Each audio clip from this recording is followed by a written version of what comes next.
Tiffany, thank you so much for having us in your home. Yeah. And I'm so excited to talk to you. Oh, me too. I've been so excited. Okay, awesome. So, can you tell us a little bit about who you are? What kind of work do you do? Where did you grow up? What do you want to be when you grow up? All that good stuff. Sure. So when I was growing up, I have kind of a funny story that leads into what I do. I grew up really wanting to travel to the other side of the world, and I was raised in like a conservative Christian home. And so my mom would read us these stories about people who were missionaries and like were martyred or killed for their faith. So I was like, I want to go to the other side of the world, to a dangerous country, and I want to be martyred there for my faith by like age 22. So really like right now Extreme. it was very extreme, very strange childhood dream. But basically every day I live now is on borrowed time. I'm still alive. But as I got older, I realized that that was a very weird dream, and I decided I wanted to just travel and speak all over the world. And so I would tell my parents, I want to speak for millions of people someday. And I remember my mom being like, well, that's cool, but like, it's okay if that doesn't happen, like you don't really have to do that. And it's funny now because she'll be like, you always used to say you wanted to speak for millions of people, and now you have like millions of views on your YouTube channel. This is so weird. And I'm like, I know, it's just like so cool how that works. True. Yeah, just in a very different way than I thought. I don't have to get on a plane or anything. I just, from my home, make videos as a YouTuber and get to reach millions, which is so cool. So what's your channel about? So my channel, I call it Dating Advice. And it's basically like I talk about dating and marriage and sex and healthy relationships with yourself and with God and with the people you date. It's basically what I wanted to have when I was growing up. Like when I was in college, all these things I wanted to talk about with somebody and I didn't know who to talk about, or things that just, it felt like they were taboo to discuss. I want to talk about them. What made you decide to start a YouTube channel when you wanted to speak all over the world? I know. And back then it was like YouTube didn't exist. Yeah. So I started actually traveling and speaking when I was in my mid-20s. It was my dad's idea. I had just finished my master's degree. I just finished writing my first book. And I really didn't want to keep working full time. I wanted to like do something different. And my dad was like, why don't you quit your job and just start traveling and speaking and just see what happens? Hold up. So just backpedal. When you wrote your first book, can we talk about quickly, like you're also an author? Oh, yes. So, yes. It's funny because like I knew that, but like you say it so nonchalantly, but actually you've written several books. Yeah. And that was before YouTube, right? That was before YouTube. Okay. Mm-hmm. So yeah, my first book I started writing in college, just for fun as like an outlet for myself. And again, that idea that I want this to be for someone else what I had wanted. I think that's like everything I do is like, I wish someone had told me this, or I wish someone had talked to me about this. So like every book I write, every video I make, that's what it's about. And so when I was in college, I was working through an eating disorder and a really bad breakup, and just hearing a lot of negative things said about me and what I looked like. And I decided to start just writing about my journey through them. And so I just sit down at night at my computer and just write about what was going on. And I didn't have any answers, but it kind of captured the rawness of the emotion and the journey. And so I worked on that book for several years. And finally, I just was like, you know what, I'm just going to self-publish this and just kind of like, see what happens. And so I did that. And that was maybe like 6 weeks before this phone call with my dad, where I'm like, just finished my book, released it through like self-publishing on Amazon. And what was that called? The Insatiable Quest for Beauty. My dad's like, quit your job and just try traveling and speaking, like getting the word out about your book and like speaking wherever you can and just see what happens. And we're like, okay, we'll try it for a few months. So it was really cool. I just like packed up my apartment and moved everything back to my parents' house because we figured I'll just travel around the country, stay with different people for a few months at a time or a few weeks at a time, people I know, speak wherever I can in that state. And But you had a place to stay. Yeah. So like different people, I just reached out to him and was like, can I come like stay with you for a few weeks in like a month from now? They're like, sure, why not? So some of them would set up events with like their churches or their local high school or college or whatever. And then I just would email places in the area and be like, hey, just wrote this book. Like I'd love to meet with you, tell you more. Or if you want me to speak at your organization, I charge like next to nothing. And so it was cool because different places started saying, yeah, we'd love to have you come speak, like big name places. And my mom was like, why are these people saying yes? They don't even know you. How do they know you're not a creeper? I'm like, Mom. But I was like, it's totally like just crazy. I was like, thank you, God. Like, this is so nuts. That's like, awesome. Yeah. So it turned into doing that as like my full-time job for 4 years maybe. Okay, wow. Then I got married 5 years ago this year. And when I got married, my husband and I tried to do a little bit of that together. Like, his boss was so gracious, and my husband has clients all over the country. And so he was like, let's travel together. I'd speak at places. He'd meet with clients in that place.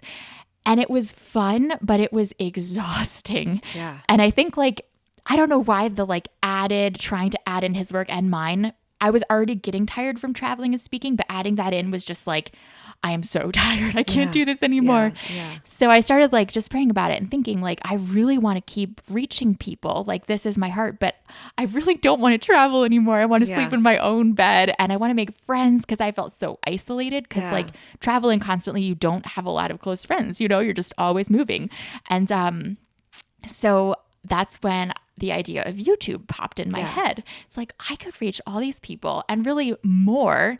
Right. Without leaving my home. Right. So it sounded amazing. So that's how I started YouTube. So what was your first video? Oh my goodness. I actually have no idea. One of my first videos was 6 things every teen should know about sex. Oh, wow. Just dive right in, Yeah. And I don't even remember what the 6 things were. That was maybe 4 years ago. Okay. But that was one of the first I released. And that one, at the time, I think I had 60 subscribers, and that got 12,000 views, which is a big deal if you only have 60 subscribers. Sure. And so I was like, whoa, this is really cool. This is reaching people, and I'd spoken at events where there were 2,000 people, but 12,000 is still a lot more than 2,000 people. So and you weren't uncomfortable diving right in and talking about, because I think a lot of, especially if you grew up as a Christian, those are things that people don't typically talk about. Right. So we weren't shy about talking about dating and sex and marriage all those.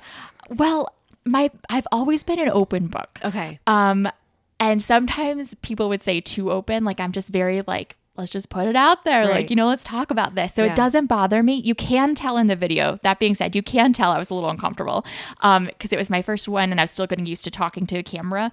And so you can tell in the video compared to my new ones, there was not the same level of comfort there. Sure. But the topic itself didn't bother me. Mm-hmm. I love talking about things no one talks about. Okay. And my husband says that I just like to push people's buttons. Yeah. So it's just another chance to do that, I guess. What does a typical day look for you now? So the hard thing for me is having enough energy to film. So you have to be real high energy when you film. And I naturally am not like that every day because I'm tired, and I'm a mom, and I have a toddler, and she doesn't sleep through the night a lot of times. And so it's I'm just my natural state is tired and lower energy. And so that makes it hard to batch film. I have done that before when I was getting ready for a 3-month maternity leave. I did batch film videos. So I'd have one video each week. And so I did those ahead of time. But normally I don't, just because I can't keep the energy high enough for that long. Sure. To get ideas for videos, it's a lot of times through the messages people send me. I get hundreds of emails and Instagram messages and all that. And so I love getting to hear from these girls, and I wanted to know what they were asking, but I didn't have time to read everything. And so I hired someone to go through and read the emails and categorize them by certain categories like sex or dating advice or whatever, and then to write down a synopsis of their question. And that is where I get a lot of video ideas from. Okay. So my 2 of my videos that have had, I guess I have 3 videos that have had the most views, I'd say. They all came from people's questions that I was getting over and over. What were the topics? One was masturbation. Oh my God. I know. And that one I was like, I'm going to put this off for a while because that one I didn't know what to say. That even was a little uncomfortable for me. But I finally did that. I haven't checked recently, but I think it's at 250,000 views or something.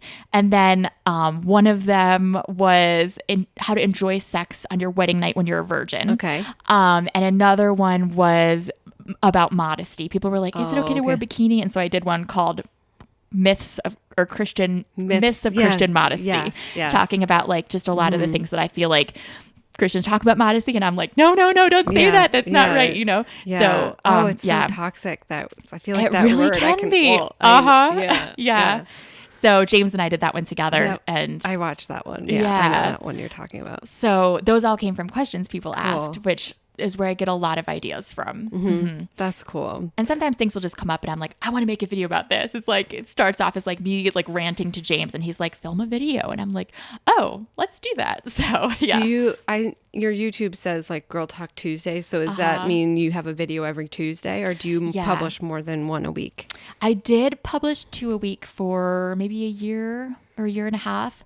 Now I just do 1 a week, and I don't even do it every week anymore. Now that I have Natalie, it's just some weeks I'm just too tired. Yeah. So I try to do it every Tuesday, but I do miss some I like weeks. the short series that you've got going on now because they're I'm sure they're really easy to film, but they're quick watches. They're quick. Sometimes you're not in the mood to sit down to watch a 30-minute video. You just want to see like a quick one. And I think those are really good. I'm loving that series. That was like, in November, in the fall, I was getting so tired and burnt out. And I was like, I need a break. So I took like a month and a half off of making videos. And that was the idea that came to mind when I came back, was like dating advice in 3 minutes or less. So that's been what I'm doing. And it's gotten a lot of good like feedback, like people liking the real short ones. Cause before my videos were like probably 7 to 10 minutes usually, which personally, I would never watch a 7 to 10 minute video because I just don't have time. And so I'm like, I'm going to start the 3-minute ones. And they've been really fun. Just technically speaking, like, do you use like a lighting kit? Like, what do you use as your equipment to film? Because I know a lot of people might be wondering about that. Yeah. I am not advanced at all. I have a DSLR camera. So I have the Canon T5i in the Rebel series. And so I have a Rode mic. It's just a camera top mic. Yeah. And then for lighting, I usually just I film in front of a window. I have tried different lighting hacks in the past, and I didn't love how they looked. So the window is really where it's at for me. Okay. Cool. No, I'm just, curious. So as of today, your channel has nearly 43,000 subscribers, which is so amazing. You've worked so hard at building this brand. How were you able to grow your audience? Like, can you give somebody out there listening who maybe wants to start a YouTube channel, but they're like, oh my gosh, might seem so intimidating? Okay, so a few thoughts. Number one is don't give up. It is slow going at first. Like they call it, I've heard people say it's the snowball effect. Like the more subscribers you have, the more exposure you get. And I have found that to be true. And at first I'd be like, James, I got a new subscriber this week, And then I went through a period, I'm like, I got 1,000 new subscribers today, So it's like you like go through different phases. And it's really, really slow at first. Yeah. It just depends on how many videos you're putting out, if they're videos that are catching on or not. But the biggest thing is to stay consistent and don't give up at the beginning, because it is hard at the beginning, and it's extremely rare to hit it big right away. It's going to take a lot of time and effort. And so the other thing I would say is doing collaboration videos where you find other YouTubers in your niche or like speaking to the same kind of people you are, and you do videos with them. And then that way you get exposure to their channel and they get exposure to your channel, and you can like encourage each other to subscribe to each other's videos. I did a lot of collaboration videos. And then one of the things that helped my channel grow a lot was I published this video called To All the Single Girls, and this Facebook page found it and shared it on their platform, and they had a big platform. So it got like 5 million views on Facebook, which a Facebook view is not the same as a YouTube view, because on Facebook, it's more, from what I understand, like you scroll through and it starts playing and they count as a view. Yeah. Whereas on YouTube, it's like you have to actually watch it for a little bit to get a view. It kind of went viral on Facebook. And so people started finding me on YouTube that way. And then just some different videos that I'd publish. Sometimes other YouTubers would share them and that would help. And I just built relationships with other YouTubers. Some of them are like friends of ours now. Like I went to England to speak in May at an event there through friends that we'd made on YouTube. They were another YouTuber couple who are pastors over in England. So we spoke with their church and with their women's group and stuff. But they're awesome. We just had so much fun hanging out with them. So I just made friends and talked with other people. What about copy and keywords? Are those things important when trying to build an audience especially, well, for you, I'm sure using marriage and dating and sex as your keywords, maybe. Right. Does that make a difference? I don't know. It used to. Okay. So there's this guy named Tim Schmoyer. He is really in the know with all this stuff. He has a channel called Video Creators, and anyone who wants to start a YouTube channel, I would highly recommend watching his videos. He knows where it's at. He's talked with YouTube people themselves, and like he knows all this stuff. What's his name again? Tim Schmoyer, and his channel is Video Creators. Okay. Yeah. So he would say that now keywords are less and less important because YouTube's getting smarter. And so what you're saying in your video, like they know that, they're picking up on that. And so, and the way people click on your video after certain searches and whatever. So keywords are not as important as they used to be. Good to know. They are still important, but not the way they used to be. A lot of people may think that making videos on YouTube is like this glamorous career. Does YouTube, like, having a successful YouTube channel, like, earn a decent living, or are there other outlets that one should have? So Tim Schmoyer, he has a YouTube channel and he has a whole team that work for him. And so, you know, he's bringing in significant income. He would say that his income, most of it is from like products and services he sells, and YouTube is a platform to promote those things. Okay. And then also there's like the AdSense, you know, they play an ad on your video, but that's like, you're not, I probably make pennies, right? I make like $150 a month from that. Okay. So, when I have months with more views, I'll make up to like $350, but like, and I'm still a smaller YouTube channel. Like I'm not like, you know, I don't have 100,000 or a million subscribers. If you had that many and tons of views, you'd make more with the AdSense, but it's not like you're not going to live on that. Yeah. So AdSense is YouTube plays an advertisement at the beginning of your video. You can do it in the middle of your video, but I think that's weird. Annoying. So I don't do that. Yeah. It makes me so mad. It does. It's so annoying. So I'm like, we're not doing that. But yeah, so that's like, you get a cut of that essentially. Oh, cool.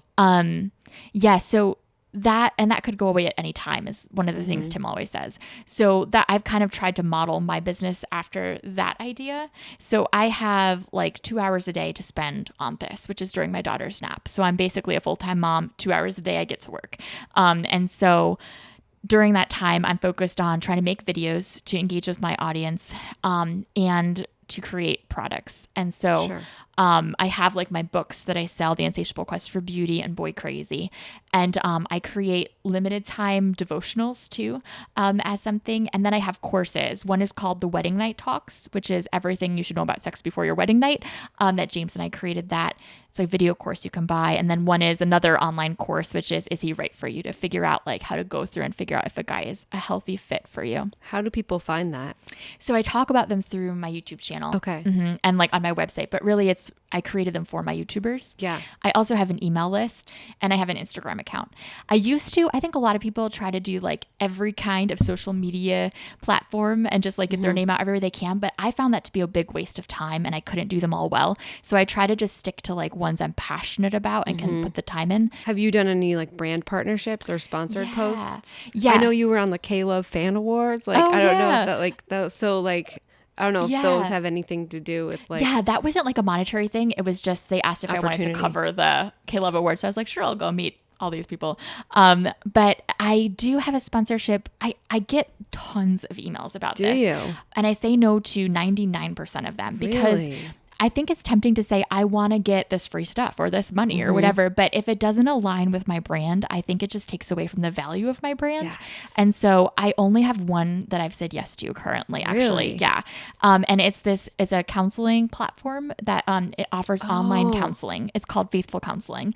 So that also does bring in finances too, but it's something I believe in and it goes with my brand. Yep. So. I love that. And I love that you think of your channel as your brand because that's important. Yeah. It's a business, you know, even though it's also probably started from a passion of yours. It's both and. Yeah. And really like every video I do, I try to think, does this go with my brand? Because if it doesn't, then what's the point? For a while I was like, let's just try to get my name out more when I was trying to grow. So I'm like, I'll do these trendy videos, but that didn't fit with my brand and it did not help me grow. I think it just made my viewers confused about what's this girl all about? You know, they want to know why they're watching your videos and they weren't watching me to hear my morning routine. You know, they were watching me for dating advice. So now I just don't even do those videos. It's like, just stick with what my brand is. Interesting. That's really interesting.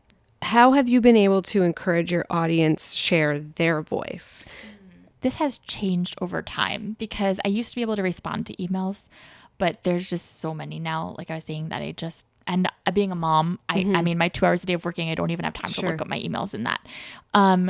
And I would love to be able to actually like hear more from people, but I just am so limited with my time and with the energy I have. And so I have to like be true to that and take care of myself first.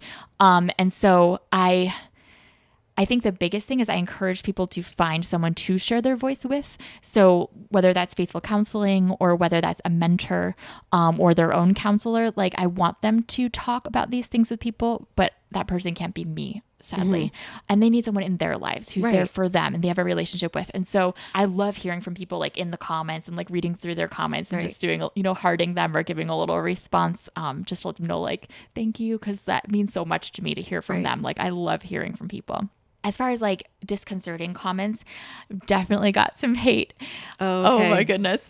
How do you deal with that? Well, like what do people like? Do they just say stupid stuff? Yeah, anything from calling you, the C word or whatever to like just commenting on like my modesty myths video, like I can't believe you call yourself a Christian, like you don't know, blah blah blah. I know, and some of them are so ridiculous you have to laugh. So I can't believe you call yourself a Christian. I know, because you know me so well in these 3 minutes, but yeah, I think at first it was really hard for me because I'm a perfectionist and I really like people to approve of me or at least like understand where I'm coming from. And so I wanted to fight this battle of like, let me explain myself to you. And I have really had to let that go. So honestly, I worked on that in counseling a lot. And now like, I think too with time, like you get used to it. And now like, you don't take it personally. Right. It's just like, whatever. Exactly. It used to be like, I used to feel like this snake is reaching out and biting me. Like when I'd read these comments and I would make my husband read all my comments for a while because I couldn't handle it. And now it's like, I really don't care. Like, I don't know you and you probably are having a really bad day and it's okay. So it doesn't really bother me anymore, thankfully. But at first it was hard. One of the best videos that I've watched of yours that I still talk about and I still tell people about is when you were talking about saying no. Oh yeah. Like, it really clicked and resonated with me and it like helped me and gave me permission to say no. That's a good way to stuff. put it. And like the way you said, like saying no is meaning you're saying yes to something else. Yeah. That phrase, like I still think about that to this day. It has been life-changing for me because I used to feel like I couldn't say no. And then you're like, if you say yes to everything, you can't say yes to the things you really want to say yes to. Yeah. Yeah. Yeah. So yeah, that I think like practically like there's a lot on your channel that people can learn from. Thank you. That's really encouraging. So why are you so passionate about your audience? Like what makes you get out of bed every day and like on the days when you do feel tired, like what gives you the motivation to make these videos and reach out to these girls? I think it's a mixture of two things. Number one is I wished someone had done this for me. Like I remember being in college and going through this really horrible relationship where this guy was telling me you're not beautiful enough and like pressuring me to go further physically than I was comfortable with and all this stuff. And I remember going on Google and just searching, how can I be beautiful? Like, and I wish that something like this had popped up. Like these are the things that I just wanted someone to tell me. So it's like I'm making these videos to Tiffany 15 years ago, or 10 years ago. When did I graduate? Yeah, you know what I mean? And so like, it's like I'm making them to myself. Yeah. And so I think that makes me passionate about them. And then the other thing is just hearing the stories from people. Like I love when people write me and just share like one lady just wrote me and said, when you released your video to all the single girls, it like really encouraged me. I was single. I was feeling like really down about and discouraged and it just gave me hope. And she's like, here's a picture of me in my wedding dress. I just found it. I'm getting married in a few months. And like, it was just really special to like hear that and for her to send that and just different people. I've heard from people who, said these, my books or whatever have helped them through an eating disorder or my video gave them the courage to break up with a guy who didn't treat them right. Just hearing those stories, like I don't know. That just like makes it all worth it and makes me want to like get out of bed and do it again. You've been there. Yeah, exactly. Do you ever find yourself in a creative rut? And like, yes. if you do, how do you get out of it? Like, what do you do? Usually I just have to take a break, like take some time off. That's what works for me. 'Cause usually it's like, and I know that won't be the same for everybody, obviously, but like for me, usually I'm in a rut if I don't have brain space.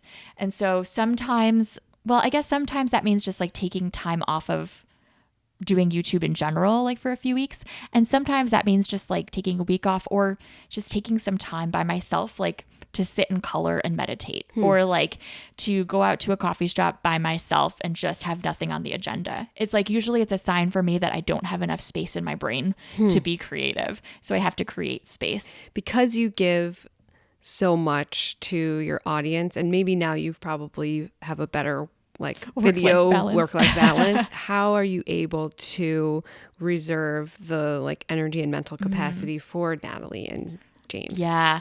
Honestly, like I struggle with that. Yeah. So maybe help a girl out. I think my situation is a little different because I do work so part-time now. And so in the past I'd be like, I have to help everybody who needs help. And I've realized now like that's not my job.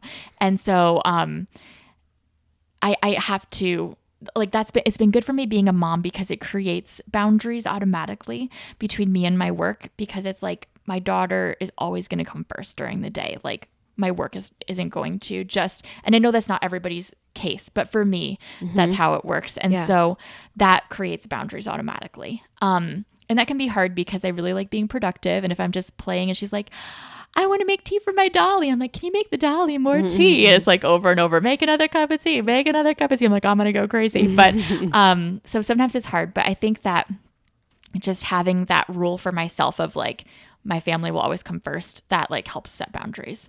And honestly, like being with James gives me energy. Like it doesn't drain me. I don't feel like I have to save energy for him. I feel like I like recharge when I'm with him. And so I guess like having those people who you recharge with is so helpful. But thankfully for me, it's James. And so that like, yeah, that makes a big difference. That's cool. So what would you say to somebody out there who wants to start a YouTube channel, but maybe they're self-conscious, maybe they're afraid of someone else's opinions, or they're scared? Like, do you have any practical advice?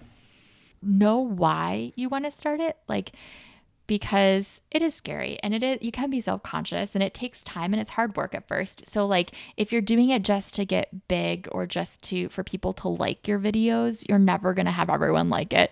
And like, you just got to know why you're doing it. And you kind of have to do it for yourself in a sense. Like if you're doing it to be liked, it's never going to be satisfied. So you have to know why you want to do it for you and always remember why that is. Otherwise, it's just going to get old and boring and you're going to get burnt out. But if you want to do it for you and you make the videos you do because you're passionate about them, then it's a lot easier to keep going. Okay. That's good advice.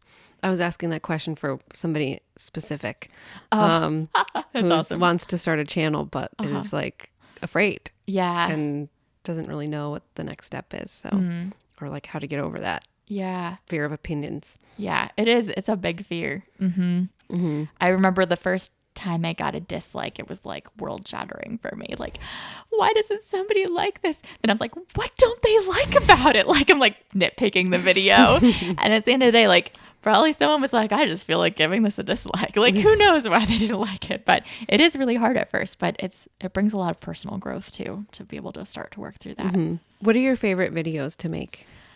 Oh, anything about dating or sex. I love talking about those topics. Yeah. Even just like on a personal level. Like if I'm getting tired in the evening and we have people over, my husband will be like, guys, just talk about sex or boys, and she's good for another hour. Like I just love talking about those things. So yeah, I love it. Those are my favorite videos. Cool.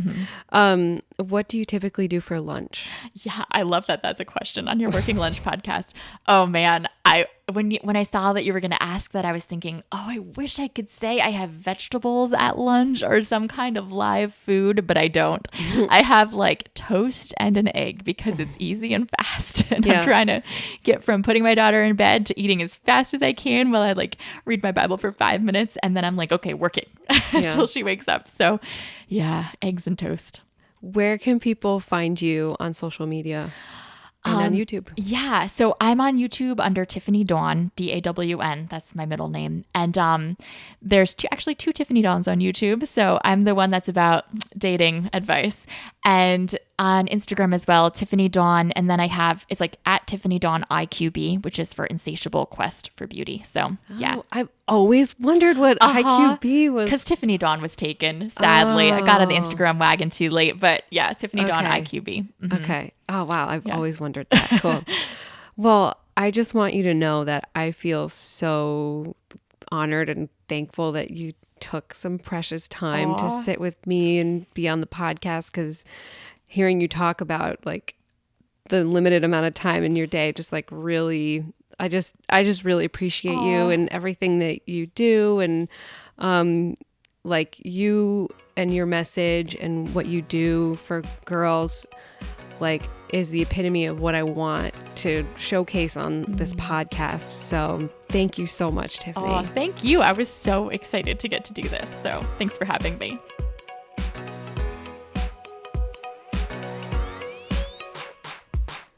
That was YouTuber, author, and speaker Tiffany Dawn. Visit our show notes at workinglunchpod.com for links, photos, and the video of our interview. We're always looking for more women who are killing it in their career, so if there's someone who you think we should feature as a guest, send us a DM on Instagram. We're at workinglunchpod, or email us at workinglunchpod@gmail.com. Thank you so much for listening to Working Lunch and subscribing. We really do appreciate the love and support. And remember, your biggest strength is who you are.